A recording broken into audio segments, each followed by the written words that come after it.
Today's lesson is going to be HTML colors, links, and images.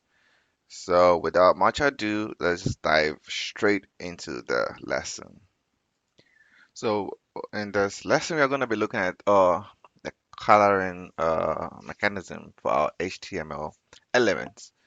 And we're going to look at how do we specify or color some of these elements. We can use color names such as blue, green. We are going to look at RGB, right? We'll look at RGBA, and we'll be looking at hex color names, right? There are some others that you can use, but we will not be discussing. Some of those will be the HSL and then the SLA color schemes. So let's just look at an example.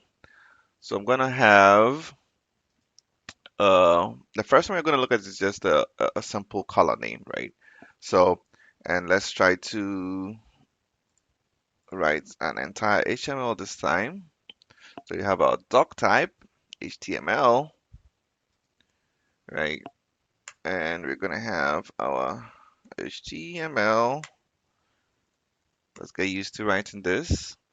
And we're going to have a body, right? In the body, we're going to have our elements that we want to style. So, let's have an H1, a header, right? And in here, I'm gonna put let's say color green, right? So how do we style this element, right, in color? So I'm gonna just put a style, like I said, we defined. You go to, and then you have this, and the component of this element we want to style will be, let's say, the background color. So not the color of the text itself, but the background color. So I'm gonna have the background color, and I'm gonna style this using just the name. Okay, so this is just the name. We're not gonna use RGB or anything, so just the name. So I'm just gonna put in green, right? And then when I save this and refresh this, you have green, and you can see that it's not the text, but the background of the element itself. So that is the first one that we are gonna look at. So you can just use the simple name to define the color. Another example is orange. So if I refresh this, you can see. So you can see how we can use just the color names to define how you want the color to show.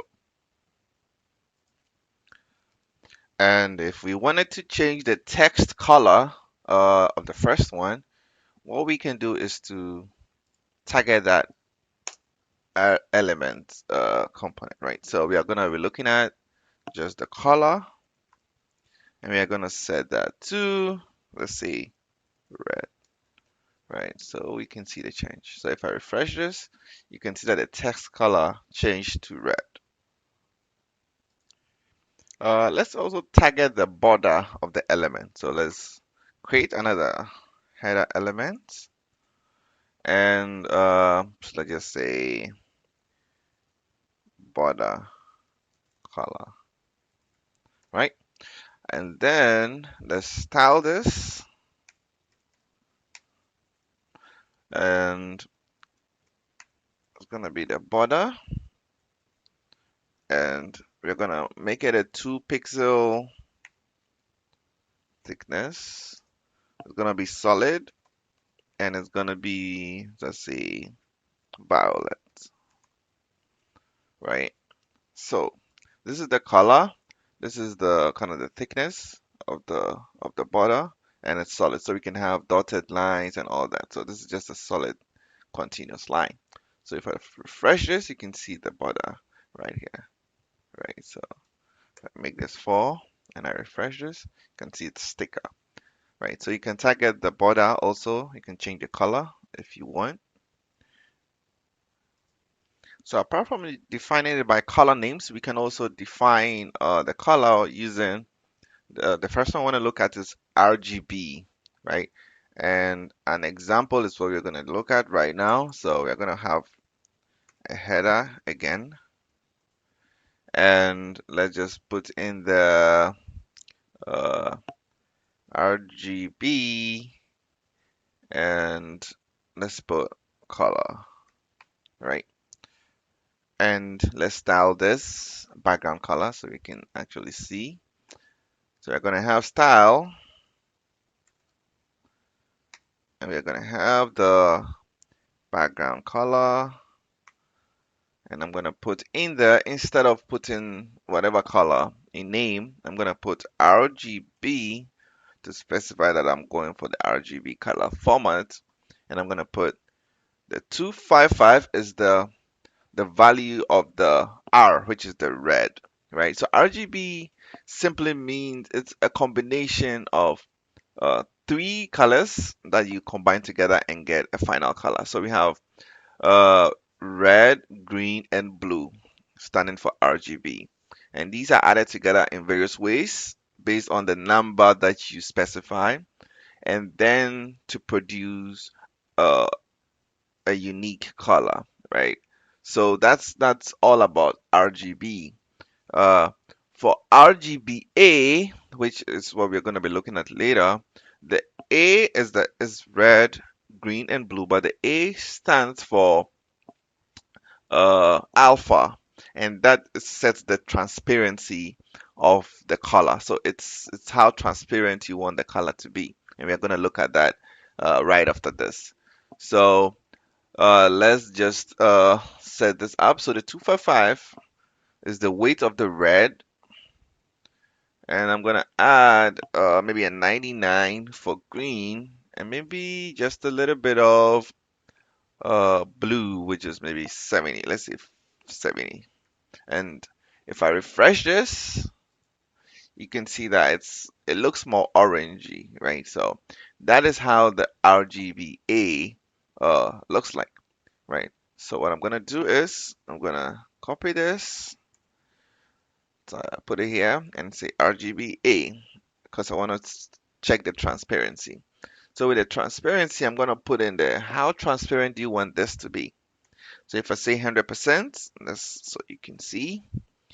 If I say 100% and I refresh this, it's there is virtually no transparency because you're saying that you want 100% of the color retained, no transparency. So what happens if I put in the 50%, right? If I refresh this, you can see how transparent it's getting. And if I put in the 1%, it's virtually not transparent at all, right? So I'm just gonna put in here 60%,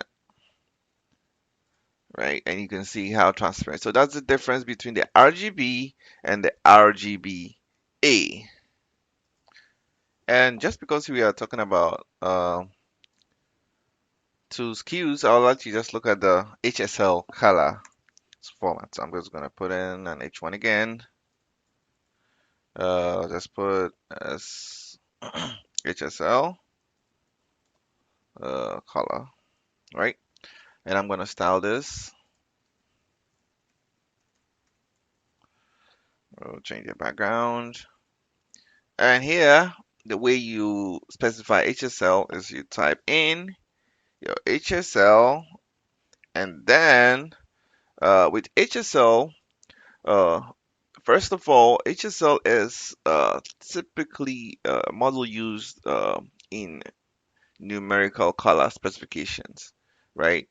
And it usually talks about the hue, the saturation, and then the lightness or the darkness of the color, right? So uh, typically H is for the hue, so S is for the saturation, and L is for the lightness, right? And it's really built on your RGB, right? And you can just specify the hue and the color and the saturation and lightness of the color, right? So it's a calculation you do to convert, which you're not going to talk about, but we're just going to use and define a simple one in this class. So we're going to have your SSH, SHSL, sorry about that. and I'm gonna put in my hue 9 and then 100% for my saturation. Then my lightness, I'm gonna say 64%, right?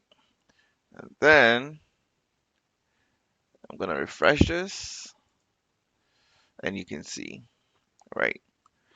And I just misspelled the color, so I'm gonna change that. Misspelled it again. I'm gonna change that, right? So that is the difference between RGB and HSL. Again, we have the HSLA, which A stands for alpha, right? So, and we already know what the alpha is. So I'm going to put in 50%, put A here, and if I refresh this, you can see what it is. So that is the difference between HSL and HSLA.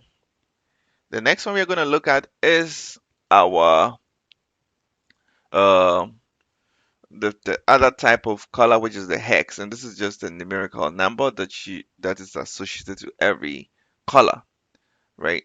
So let's look at an example. Let's have an H1 again.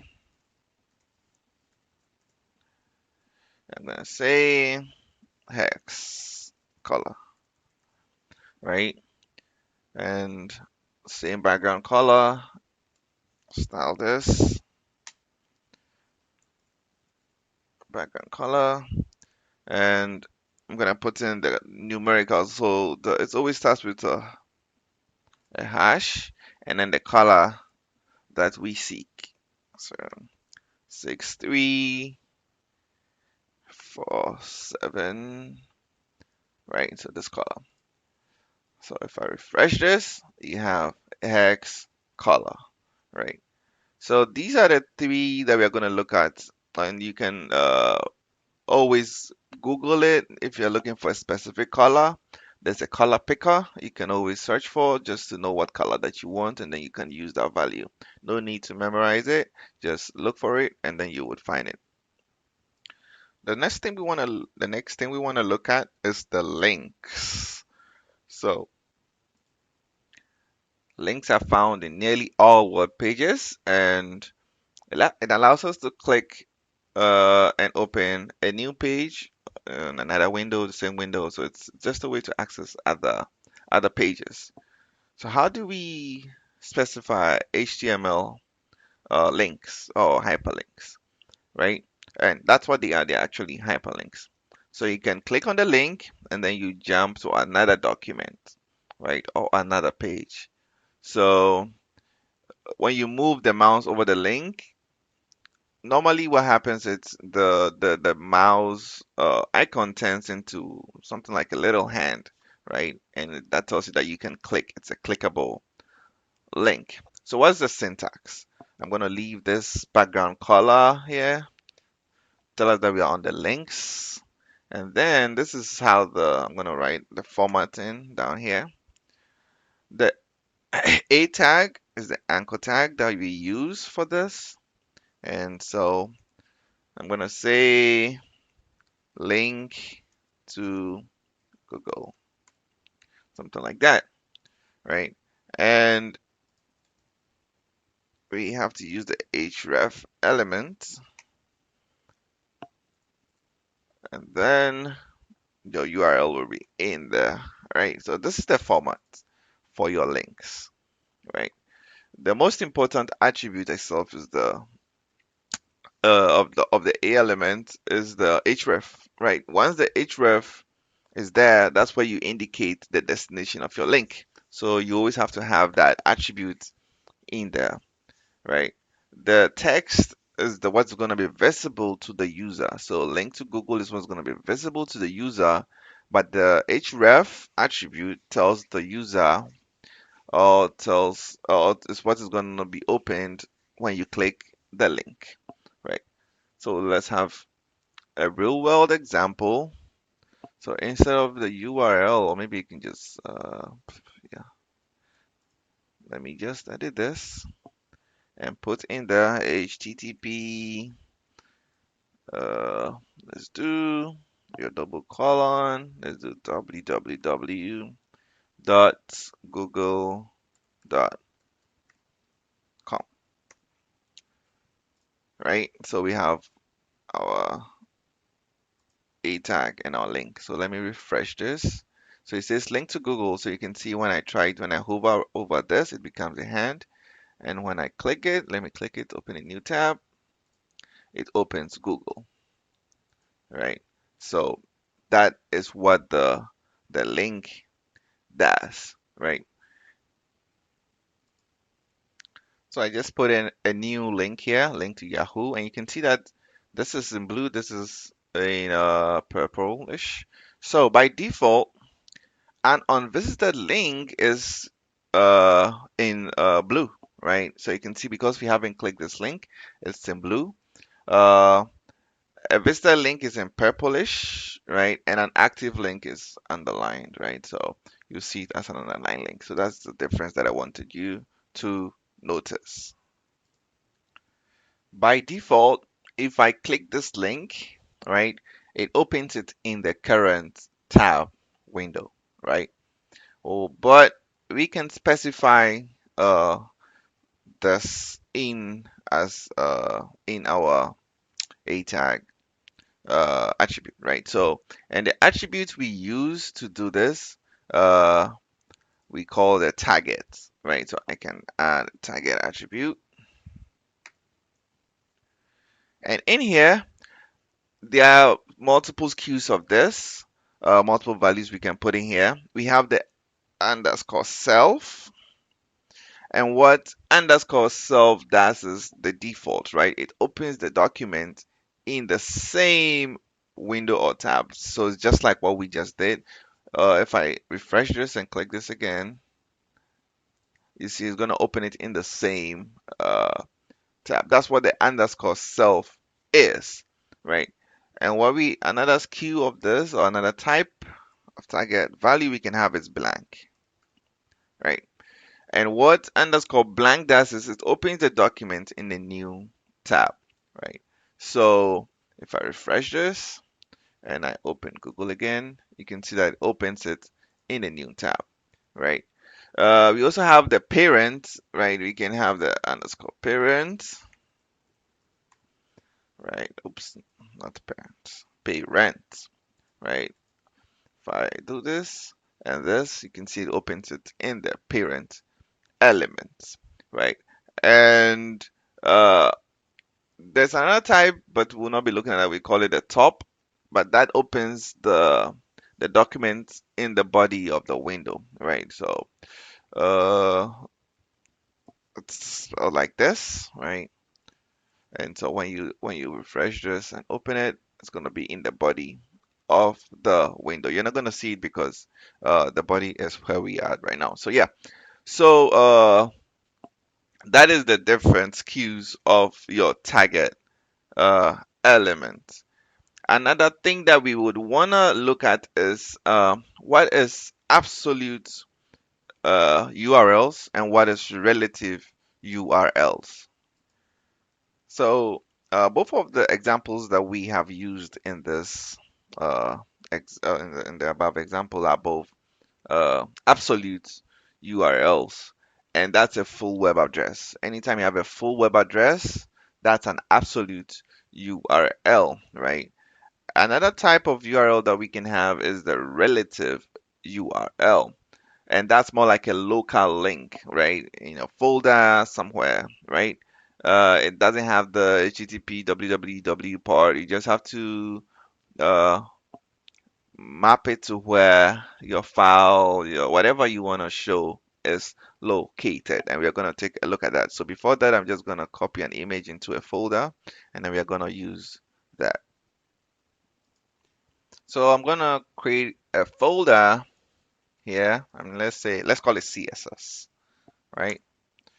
And then let me put an image in there. So I put in an image in the CSS call, which is wrong, but I'm just gonna do that. Right brain one PNG, right? So let's just do this. First of all, let's do an h2, and let's define this as a relative URL, right? And then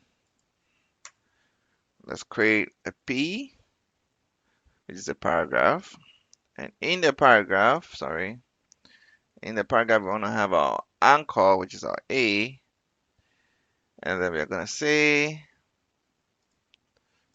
this is an HTML image, right?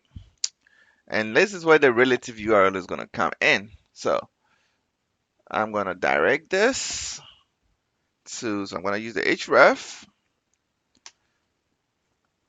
and then I know that is under your CSS folder.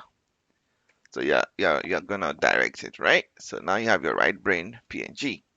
And so when you refresh this, it's gonna show you your relative URL, and then you have your link. If you click the link, it says the file cannot be processed, which is right because you can see here that the link that it's showing is not really the link that we are at, right? So this is just to show you how this is gonna work if you wanna move the URL to uh, a more complete URL, right? So that is how this works. So to make this more complete, I moved the picture to the main folder, right? So we don't have to type in the long URL.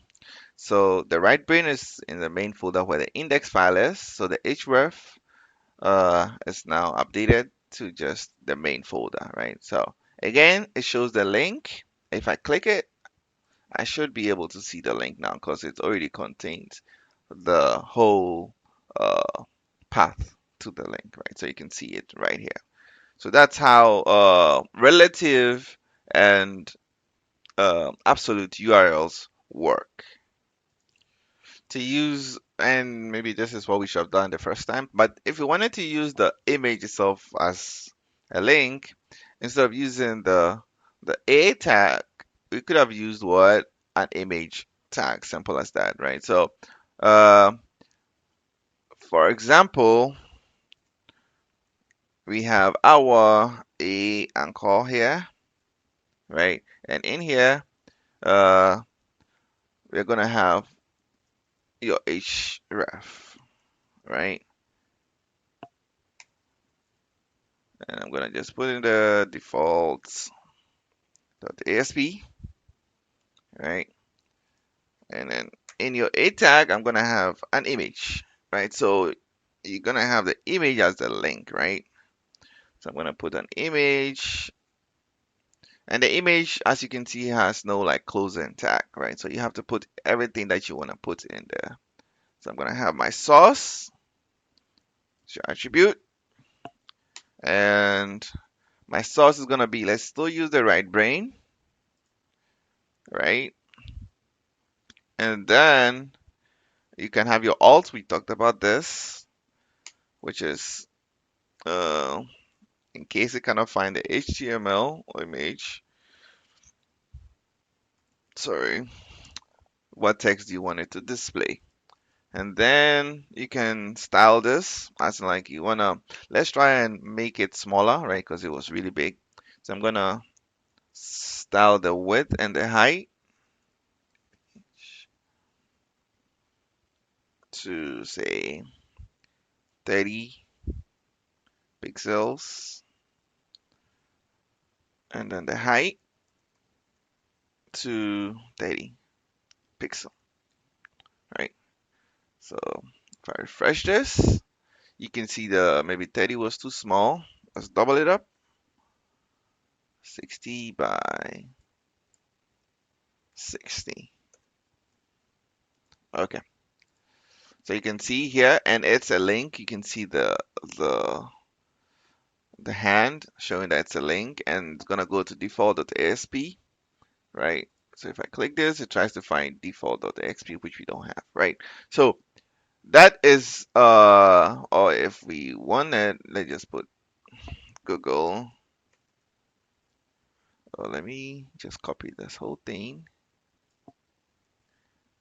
and replace it. So if I refresh this again, click this again, it opens Google. So you can use an image as a link also. I know somebody out there is asking, what about if you wanted a link to like an email address, right? And to do that, you still have your anchor tag and send, let's say, send an email to someone, right? And so we know we have an href because we are looking at a link. And in here, the way we do it is you have to type in mail to. That's how the browser knows to email it to someone. So, and then colon and put there someone at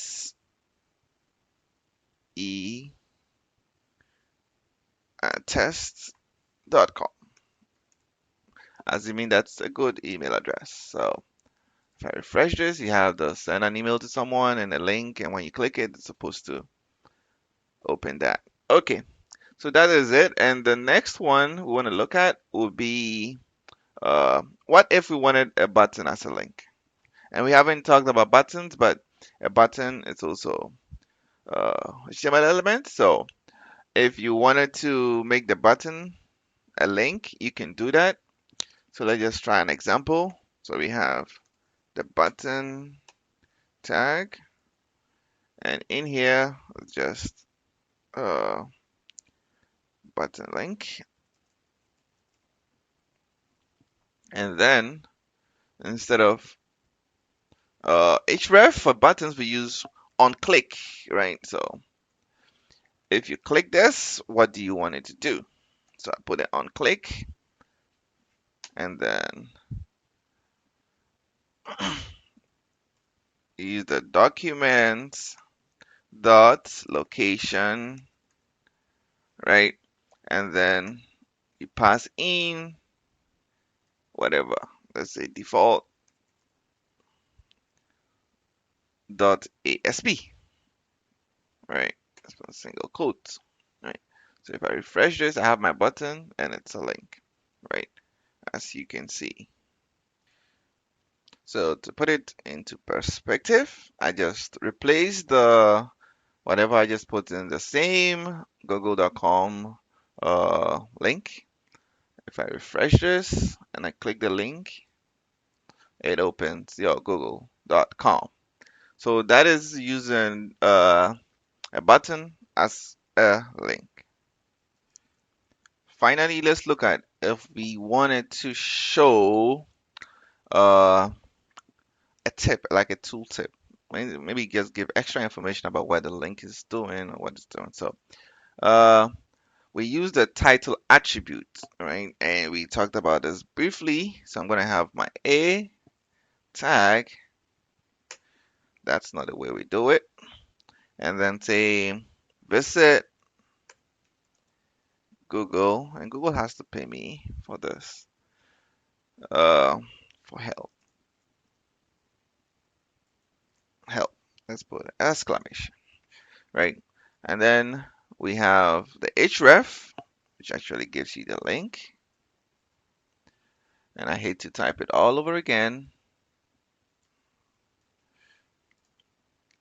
right? And when you do this and refresh it, and you know what? Let me break this line so it shows up on another line, right? So we have this. You can have multiple breaks if you wanted to give you multiple lines, right? So this just give you the link and stuff. But what if you wanted a tooltip? The attribute that we should be using for this is what we call the title, right? And in here, I can say, use Google for searching. for information. Okay, something like this, right? And if I refresh this and then I go in here, you can see it gives you just a little bit of information when you hover over it. Use Google search information, and when you click it, it opens your Google. So this would be how we end HTML links. We are going to be looking at HTML images now. So images. Images can really improve the look and feel of your page and make it a little nicer, give it that appearance that you seek, right? So we already looked at what an image format looks like, but just for reference, we're gonna look at it again. So it's gonna have your image tag, which doesn't have a closing, remember that, and then your source, and let's say right brain, and then your alt text, alternative, in case it's not found. I'm going to just say brain, and then that's it, right? And then when you open it up, you see your brain, right? So that's what we have.